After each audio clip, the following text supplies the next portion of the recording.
very, middle of the night video that I'm making right now. It is...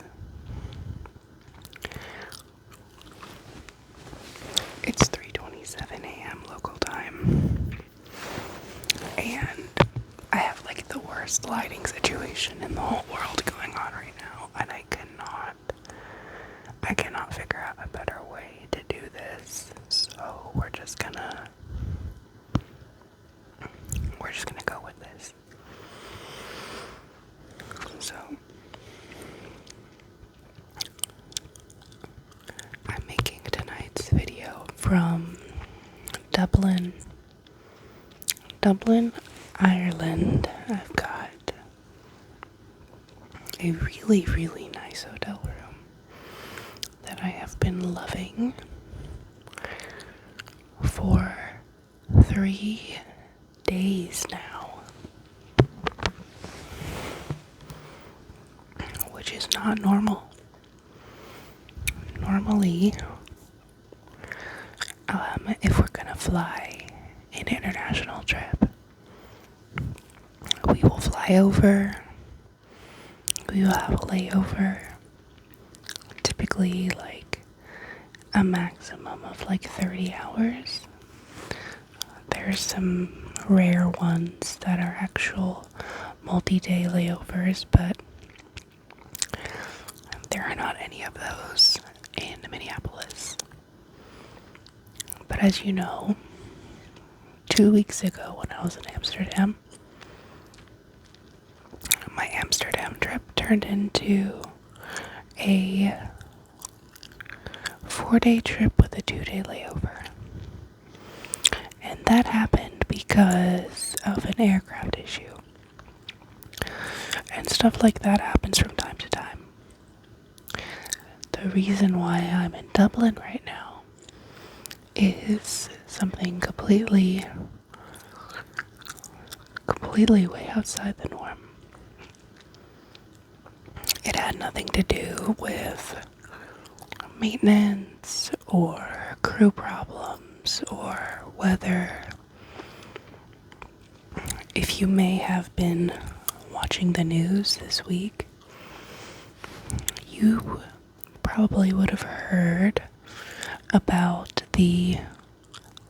what I believe is, if I read accurate information, the largest IT crash outage in history, apparently caused by a glitch in some update done by CrowdStrike on Microsoft systems. And as I'm saying that, you can probably tell just how immaculate my technology literacy is. Anyway, so it turns out that businesses all over the world, including airlines, use Microsoft systems. And so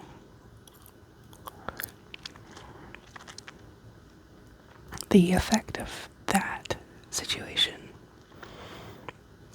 was global, and thousands of flights, I think 5,000 flights, canceled in the United States, and I think close to 30,000 flights were impacted worldwide. And mine was one of them. So, you probably saw stuff in the news about all of that airline fiasco and flight fiasco. So, let me ramble on about what that was like from the perspective of a flight attendant. So let's see.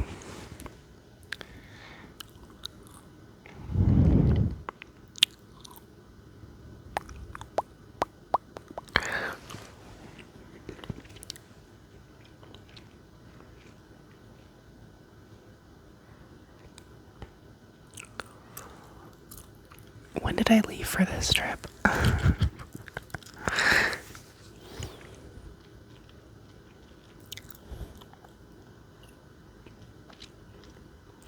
I would have left for this trip on Wednesday out of Minneapolis.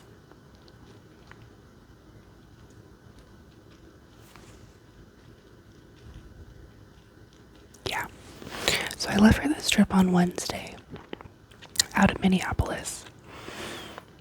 And I got to Dublin. We landed around 10:30-ish local time on Thursday. And I'd never been to Dublin before. I was super excited.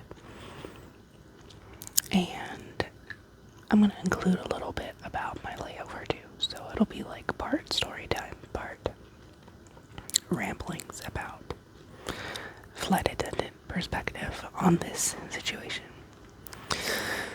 So I wanted to hike. Hiking is my favorite thing to do. And I've never been to Ireland before. But just from what I've seen online, I was like, yeah, definitely hiking is the thing that I am actually interested in. I don't want to go do tours. I don't want to go just like drink all day. I want to go hike. Now, the best way to do that is to rent a car. Because I wanted to go to the Wicklow mountains, to an area called Glendalough, which is it's like slightly over an hour outside of Dublin. And I don't know how probable it would have been for me to be able to get a taxi or a Bolt back after I finish my hike from that distance. Kind of way out there.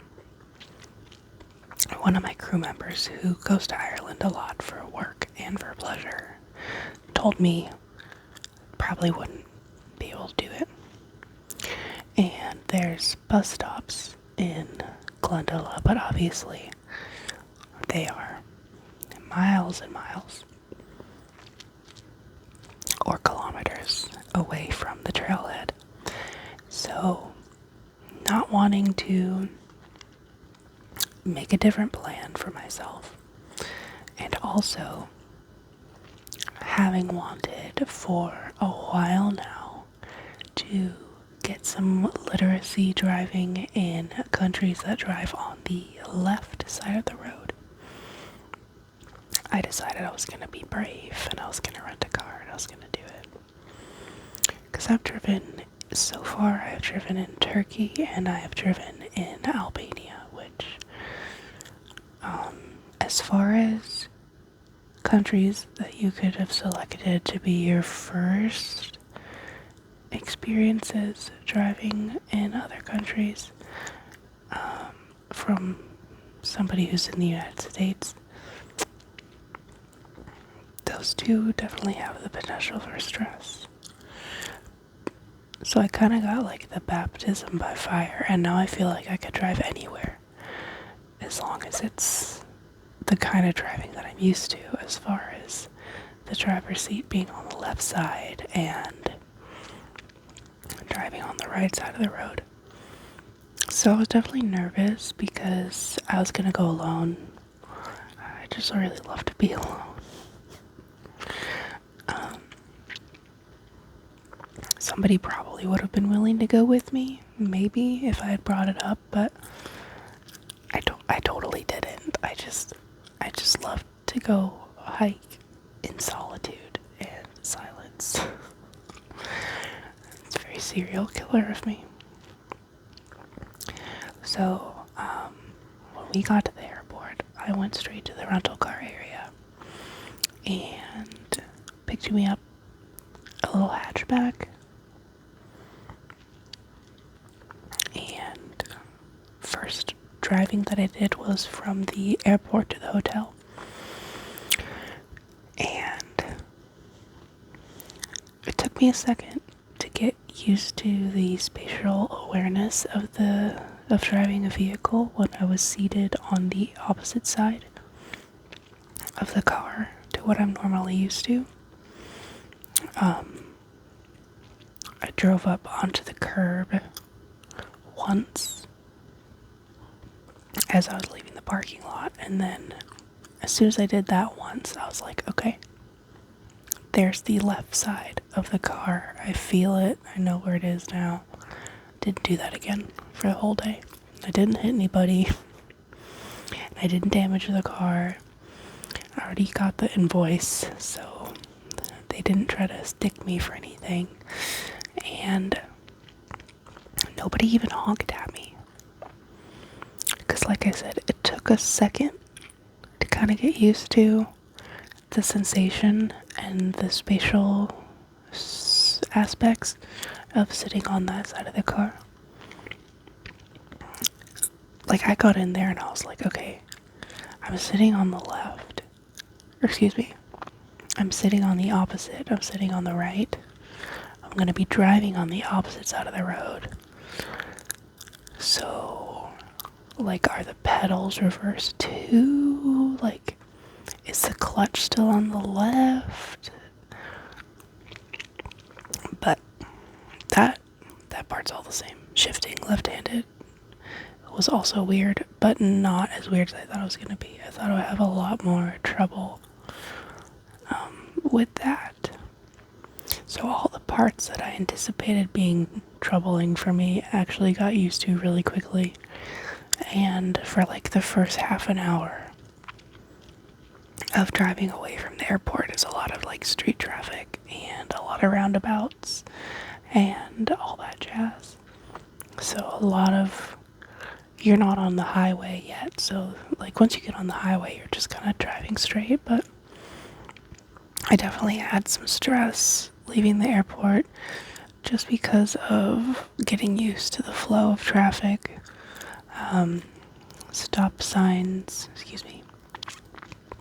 Stop lights here are timed much shorter than I'm used to in the States. Everybody jokes about Americans not being able to do roundabouts. And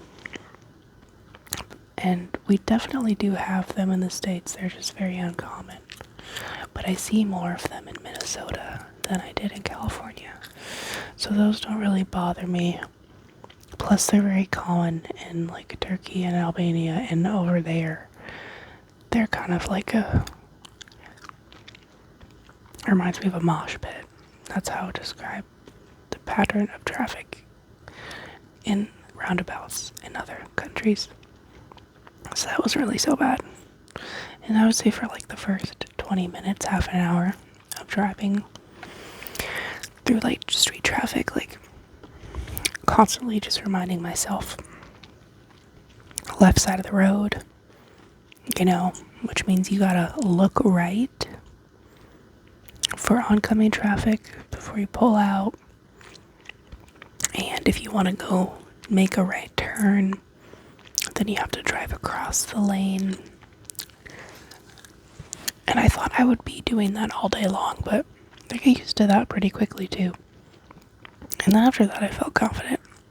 Made it to the hotel, changed, and got back in the car, drove a little over an hour to the hike I wanted to do, because by the time I was like changed and leaving the hotel again, it was like noon to 1 maybe. So I had to make the drive, so I had to pick a good hike, decently long, with a lot of good stuff. And I think I found like the most perfect trail I could have possibly found to fit those requirements. It had 2 lakes. It had like 2,000 feet elevation gain, and it had like ruins of an old monastic city that had a big graveyard on the grounds. There's the ruins of a church. There were several waterfalls, lots of woodland areas, a nice variety of different trail types and patterns, and I just had the best time. It probably took me, I think it took me like 4 or 5 hours, and you definitely could have done it faster, but I was stopping a lot to look at stuff and explore, and I didn't walk the trail directly through and through. I took every little off the trail detour that was available to me, and I just had the best time. And it was raining, but not hard, just misting, and it was cool. It was beautiful. And I don't get to do that enough anymore ever since I left California. So it definitely made me emotional. And I could tell how out of touch with nature I've become because I brought my headphones with me. And my headphones go with me everywhere, but not on hikes. You're out there, you want to listen to the rain falling and the wind rushing and the waterfalls, freaking the birds, sound of you walking through leaves and mud, all that good stuff. So I was walking along the paved path out of the parking lot to the trailhead, and I was listening to freaking Sleep Token. I've had like the same 3 Sleep Token songs stuck in my head because I have not gotten into them. I've known about them for a while, and it just seems like I'm supposed to like them because like everybody that I'm friends with and all the people that I know of who have like a similar music taste to me that like really like Deftones and like members of bands that I like Sleep Token. So I just like, it's felt like I'm supposed to like them, but I'm really bad about checking out new music because I listen to like the same shit all the time. And I have like a pretty poor, I guess you would say, attention span when I'm trying to discover new artists. Like if the song doesn't immediately grab me, I want to skip. So there's even songs from artists that I know that I love that I've skipped repeatedly over the years because the intro is like, it takes a second, and then one day I'll just be like doing chores and I'll get into like a really solid kind of flow state, and I just let my playlist run, and then I hear this song and I'm like, what? How have I never heard that song? Because it gets good a couple minutes in, but I've just always skipped it, so I never knew. So anyway, when I was driving, I started listening to a couple Sleep Token songs, and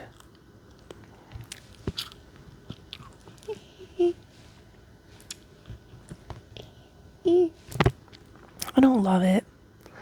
I don't love it. I definitely haven't like really deep dived into it, but I will say that I really like the songs that I really like. Alkaline has been stuck in my head, and Aqua Regia, and the summoning, but not the whole part of the summoning, just the part that's viral on TikTok. Basically all of their songs that have had a viral moment are the ones that I like, and at this point I kind of feel like that's maybe all there is to them, because I did try to dive a little bit deeper and listen to like other songs that are like not on the list of however many show up as like their most played songs on their Spotify homepage, and those ones like range from like not my cup of tea to like legitimately what is this? This is whack. So the verdict is still out on Sleep Token. Anyway, I was walking up the paved road from the parking lot to the trailhead, and I still had my headphones on listening to this fucking sleep token song. And I caught myself and I was like, what are you doing? Literally, what are you doing? It's raining outside, there's birds, there's wind and trees and mud under your feet, and you should be listening to that. So I took my headphones off, and then I had to drape my sweater around my shoulders like a dude on a boat. You know what I'm talking about. To try to keep the mist and the rain off of them. Those headphones will never die though. I've had them for over 10 years. They're held together by tape. The earpads are all torn up and they still work. And I love them. And I love that hike. So anyway, finished the hike. And I was kind of surprised by the amount of stuff. I mean, it was not like a lot of stuff up there in the mountains, but I was surprised that there was like a restaurant that served food till late, because I was finishing up rather late. And I stopped in and I had a Guinness and an espresso just to kind of get me right. I was pretty tired. I was going to have to drive back. And I got chicken liver pate, and then I got roast chicken because it was Irish roast chicken. I've been kind of trying to eat like Irish food when I'm here, because I, don't know much about it, but it seems to be like my kind of vibe. Very like meat and potatoes. What I wanted was lamb, but the only like lamb option they had was like a rump roast, and I definitely don't think I could have finished it, so I just did the chicken and it was really tasty. And then I drove back, and I don't think I went out again after that. I think I went straight up to my room and took a bath, because the bathtub here is long, which is perfect for a tall person such as myself. Very cozy. And the bathroom floor has subfloor heating, like all kinds of stuff that I've never even heard about. This is such a fancy hotel. I love it here. So the next day was supposed to be crew was going to get picked up at 9:45. I was going to leave no later than 8:45 because I still needed to top off the rental car with gas, drive back, return it, take the shuttle from the rental car area to the airport terminal. And I left way earlier than I needed to, but one thing I'm not going to do is be late. So I got to the airport before 9:45, slightly before 9:45, when my crew was scheduled to be picked up from the hotel. And I found the crew's security area all by myself. Never been here before, and I figured it out, okay? So proud of me. And I think the notification came in on my phone while it was out of my pocket getting scanned at crew security, because I was grabbing my stuff back out of the little bin, and I had a notification on the app that we use to communicate with all of the other arms of the operation, and it was a message from OCC telling us that our flight has been delayed due to an issue with third-party vendor, and to wait at the hotel until further notice. So I was like, damn, I literally just finished going through security. Like, if I had seen this 5 minutes ago before I entered the security area, I would have just left. But now I'm through security, and I'm like, okay. Well, I've never had anything like this happen before. I don't know how long to expect it to take, so maybe I'll just go get a coffee and hang out somewhere in the airport for like an hour. Maybe it'll be fixed that quickly. But I had no idea. So I texted my B purser, who is more senior than me, and asked her, like, what do you think I should do? And she spoke to our purser, because they were all busy getting ready when that notification came in. Nobody was looking at their phone. They finished putting their uniforms on and walked downstairs, and only one of our crew saw it during their getting ready process. So they told me later that they put on their human clothes, because everyone with more experience than me knew that this was going to be a big deal. And she walked downstairs and was like, guys, we're not going. Look at your phones, we're not going. So they told the hotel to expect me back, and they told me that they think I should come back because they don't think it's going to be fixed anytime soon. So now I'm in the Dublin airport. I'm past security, and I just need to leave. I'm going to go get a taxi back to the hotel. Simple. Actually not. So I've been in a lot of airports, and I'm pretty sure that something happened in Taiwan. That's a story for another day. But all the airports that I've ever been to, if you're in the terminals, in the gate areas, and you need to exit the secure area and leave the airport, there are one-way exits where you can only leave and you can't come back through. They use automatic doors, and I, for the life of me, could not find one of those. The Dublin airport terminal area is like a sarcophagus that I could not escape unless I took a plane. And I was so confused. I just couldn't find a way out. I know that there is one, because there has to be, because fire safety and evacuations, yada yada, but I could not find one. And apparently it's not as easy as you would think, because I started walking toward the passport control area for immigration, and I saw an airport worker in a vest standing there, and I was like, hey, so my flight's not gonna be going, and my company just told me to go wait back at the hotel, and I can't figure out how to get out of here. And they were like scratching their head for a second, and they were like, you know what? The easiest way that you can do this is if you just come with me, because they're a badged employee and they can scan into like the elevators and private areas of the airport. And so in order to leave the Dublin airport that morning, I had to be escorted by a member of airport staff. And I felt so bad for the guy, because clearly this could not have been happening at a worse time. This was like right before 10 a.m.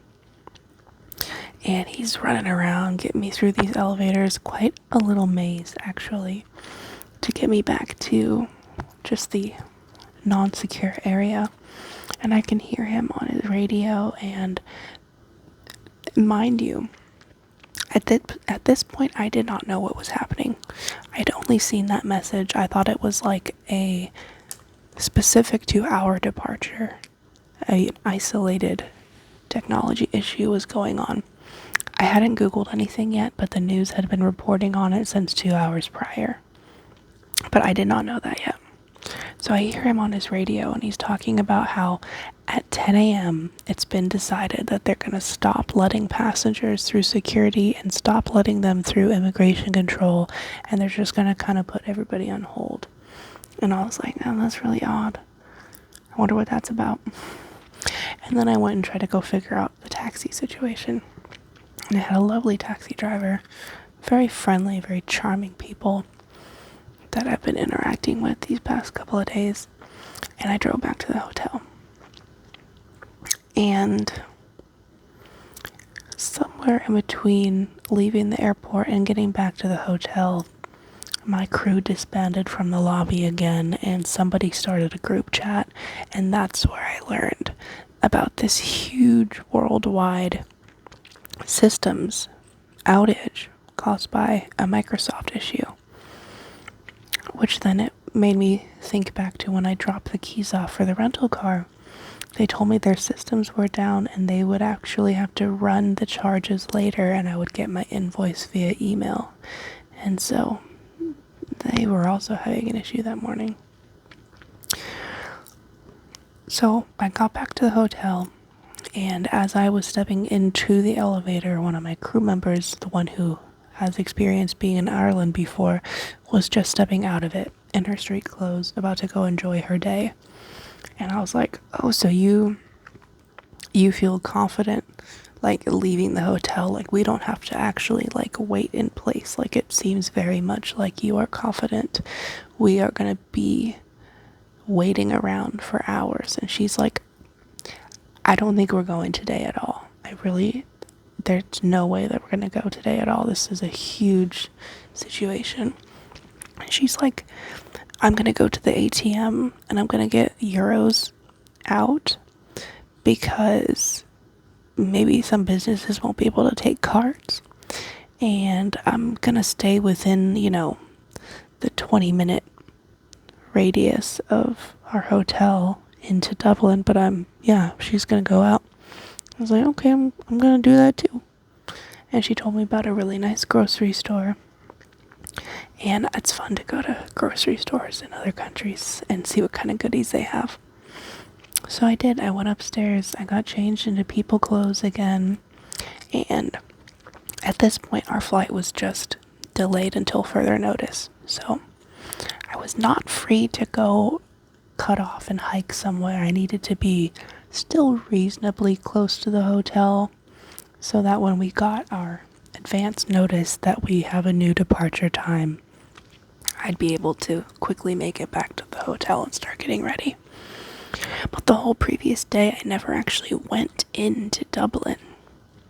So I got changed, I got some money from the ATM, I went to that fancy grocery store, I got a sandwich, I got pastry, got some donuts, and some chips, and some candy, and some cheese, stuff to take home, snacks to eat throughout the day, a pastry because they looked really good, a sandwich because I was hungry, a fancy, soda made in Ireland with a funky flavor, and some cheeses to take home. One of the cheeses was made in Wicklow, which is where I was the day before, and the other one was just Irish, I don't know, something that sounded really good. Cheese is always a good take home item.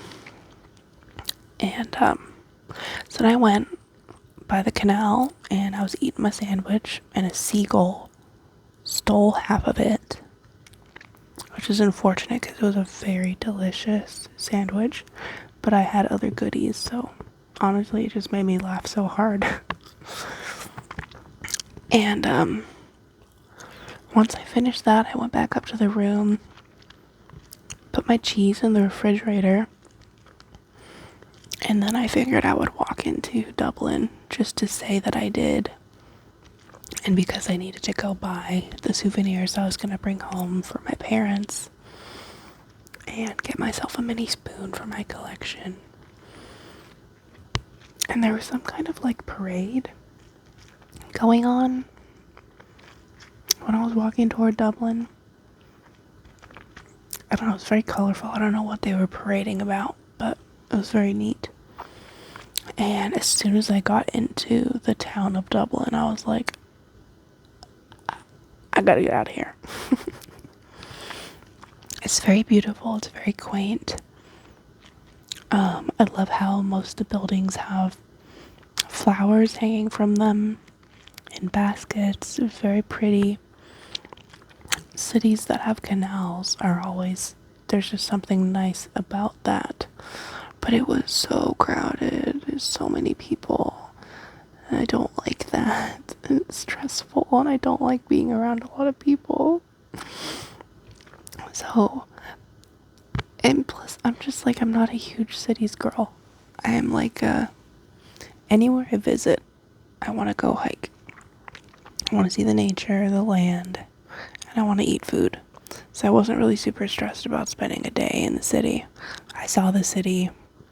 I got my souvenirs. I walked around a little bit more after I'd already decided I didn't want to be there, just to like really make sure I saw a chunk of it.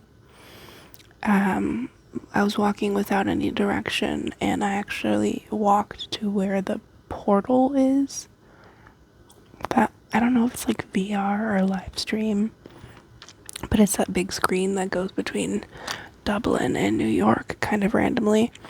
But there's like a huge crowd of people outside of it on the Dublin side, waving. People had signs, and there's just one dude sitting on like a construction or a street post on the New York side, and the resolution's not great, but I'm pretty sure he wasn't even facing the portal. Nobody in New York gave a shit. So that made me laugh.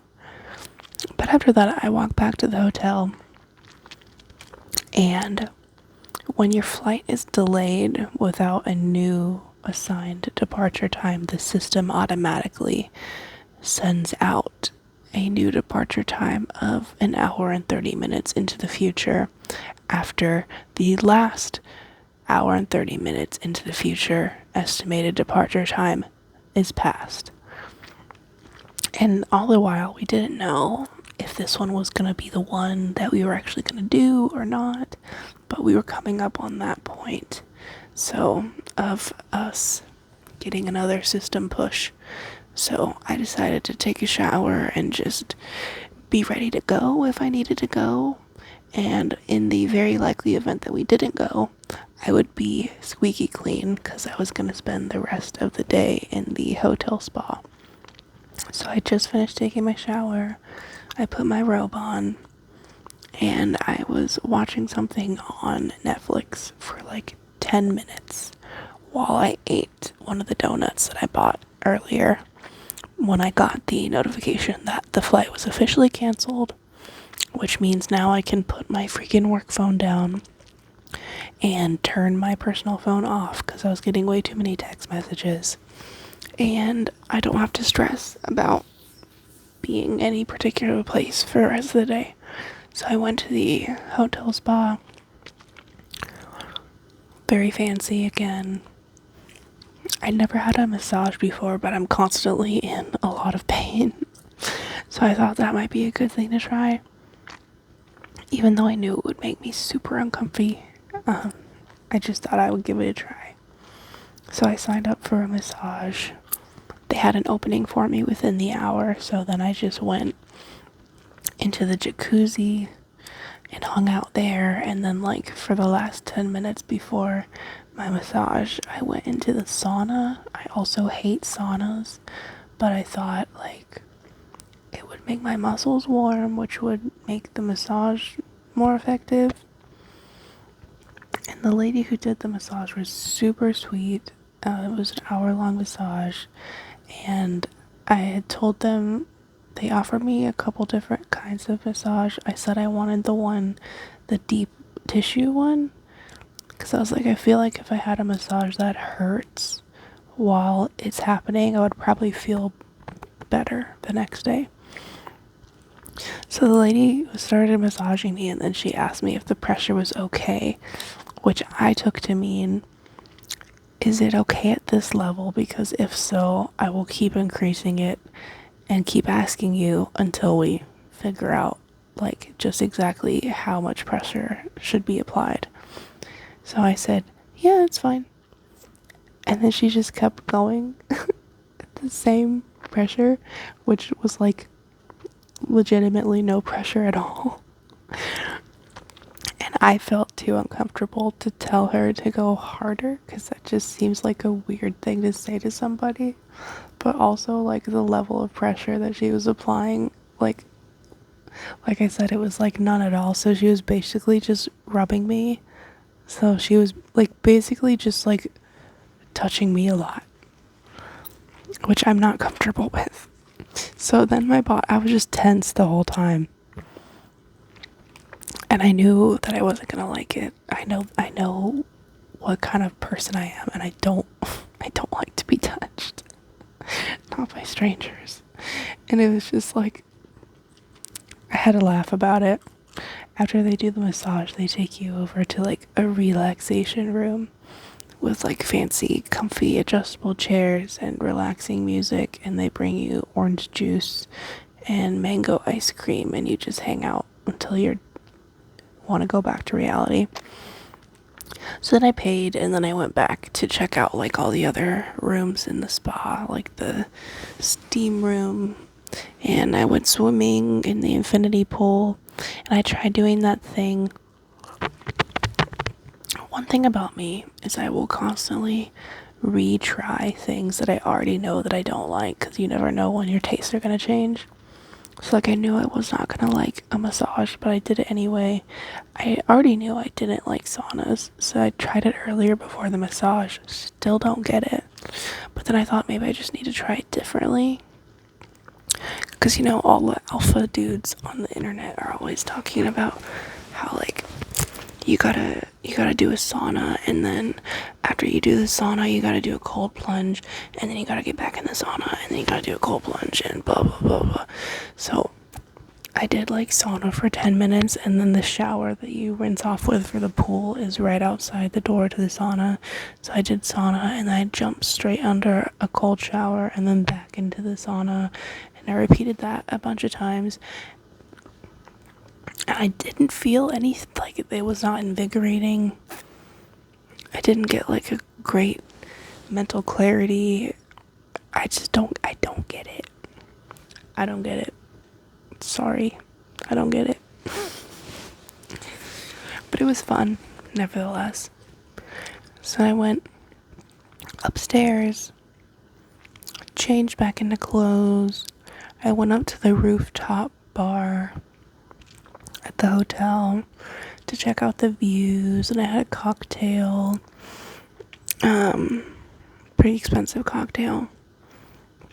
And then my taxi driver had told me about a place close to my hotel that had like cheap pints, and so it was like, I don't know, it was like 11 o'clock at night at this point. And I walked around the canals, and I took some pictures of like the city lights and the water at night in the dark. And after I walked around for a while, I popped into that place my taxi driver told me about and had a pint. And I came back upstairs and I used the tub again because I'm so obsessed with it. But here's the real kicker. For some reason, they decided that they were not going to fly us home the next day, Saturday. They were going to fly us home on Sunday. So that meant I had a whole extra third full day in Ireland with a scheduled departure not until Sunday. So now I can do whatever I want with that day. And you know what that means. More hiking. So, my crew member who knows a lot about Ireland told me about Howth. I thought it was called Howth. But the voice that tells you the train information and the train station over the speaker said it was Howth. So apparently it's Howth, which is a peninsula that you can take a ferry to, or you can get there by train from Dublin. And she suggested that might be a good place to hike. And I already returned the rental car, and I wasn't going to get another one because it was pretty expensive. So I was limiting myself to places I could get to by train. And I went on all trails. And sure enough, it is definitely a place that one could go hiking. And I found a trail that I thought looked good to me. And it is, or was, basically a loop starting from the train station, going all the way around the tip of the peninsula, following the cliffs, and then over the summit back to town. And the path on all trails is, it's like 9.4 miles, if I remember correctly, if you just do the trail. I don't just do trails. And on all trails they have like dots for like suggested detours, like cool stuff that you can go see if you veer off the trail. I'm gonna be hitting every single one of those, and ones that aren't even there. There'll just be something that I think looks cool, and I'm gonna go find it. So, on all trails, it says it's like 9.4 if you just do the trail, and it'll take you like 4 hours. Mine, it was closer to 12 miles and 6 hours, because I was just meandering, guys. I was taking my time. I was looking at stuff, climbing on things, and it was so beautiful. Oh my gosh. It was the perfect weather. It was kind of misting again, like not raining, but there was definitely like moisture in the air and not humidity. It was like cool. And there was tons of fog over the cliffs. Like you could barely even see the lighthouse at one point, and that was super neat. And it was just so beautiful and scenic. And before I left for the train, I went back to that grocery store and I got another sandwich, and I got a kombucha, and I got an energy drink. And I still fell asleep on the train on the way over. But as soon as I started doing that path, I rallied, because I was just having a grand old time. And I took every detour.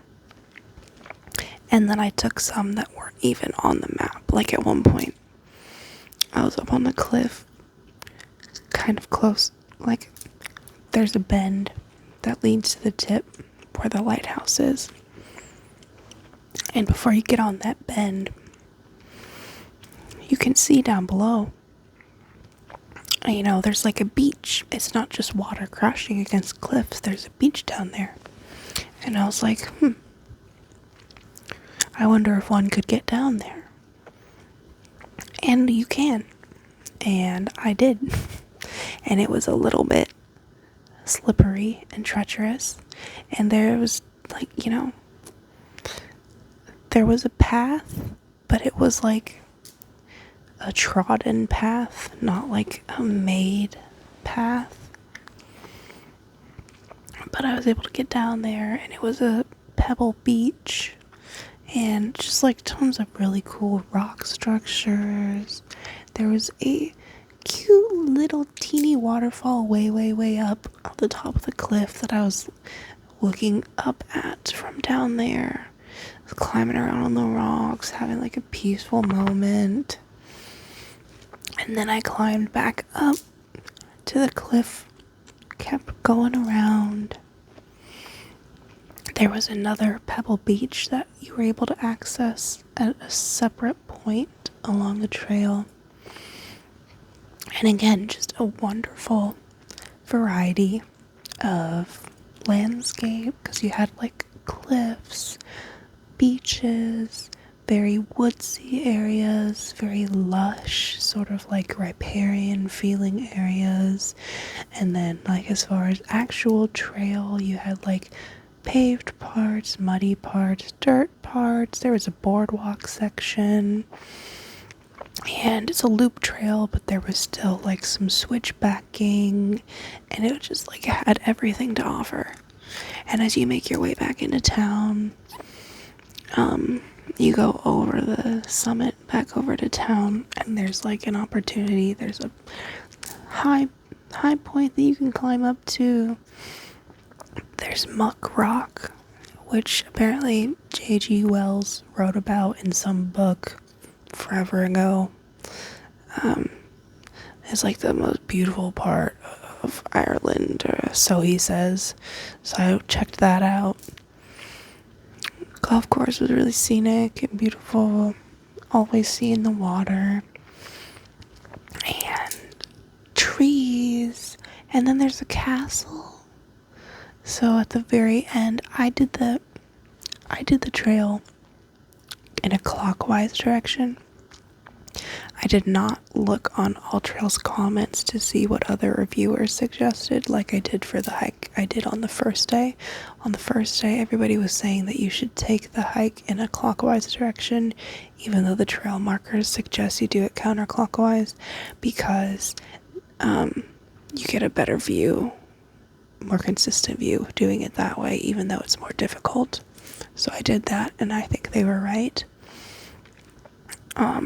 I did it counterclockwise, I did it clockwise again today, because on this hike, the very first bit leads you out around the perimeter of the peninsula, following the cliffs. And I knew that was going to be my favorite part, and I knew it was going to be the prettiest with the best views. So I wanted to do it first, because I didn't know if I was still going to be hiking by nightfall, and I wanted there still to be light. And it was misting a little bit, so if the weather deteriorated later on in the day, I wanted to have seen those parts when there was still some clarity. And also, I wanted to do them first because I wanted to take just as much time as I pleased doing that part. And then once completing that leg of the hike, knowing how long it took me, I could then budget my time and determine how fast or how slow I needed to go for the rest of the hike. And it turned out being fine. I mean, the sun doesn't set here till like 9:30, and I was done with the hike by like 8:30. And I walked to a tavern that I googled places to eat because I was super hungry. I started to get super hungry with like 3 miles left to go.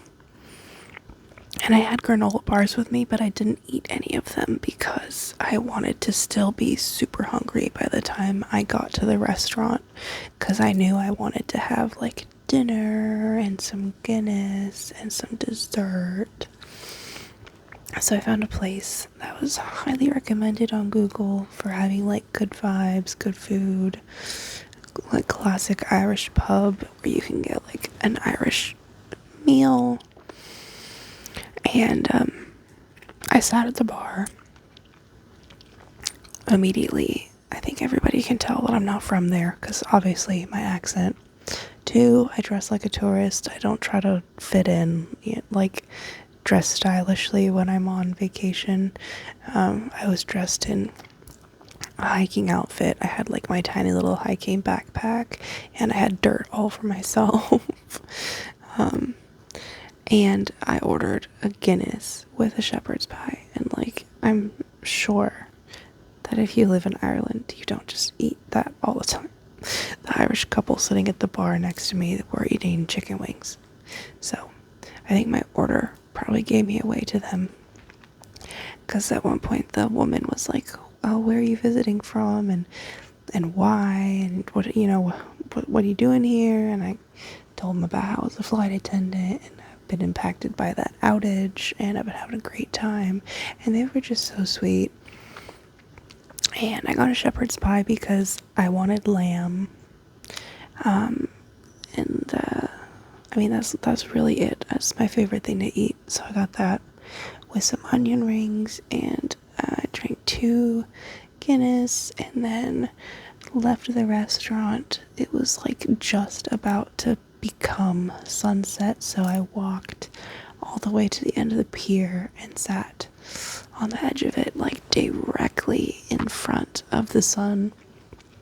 And it was beautiful, and I watched the sun go down, and that finished up around like 10:15, 10 o'clock, 10:15, and there was still a gelato place open after that, so I went and got some gelato, and I just walked around eating that, and then I had to go find some place to pee, And then the very last train of the night left at 10:55. So I snagged that back one stop away from my hotel area because they weren't operating to the station closest anymore due to construction. So I had like a 15-minute walk back to the hotel from where I got off. And by the time I got back to the hotel, it was midnight. And I got some water from the concierge.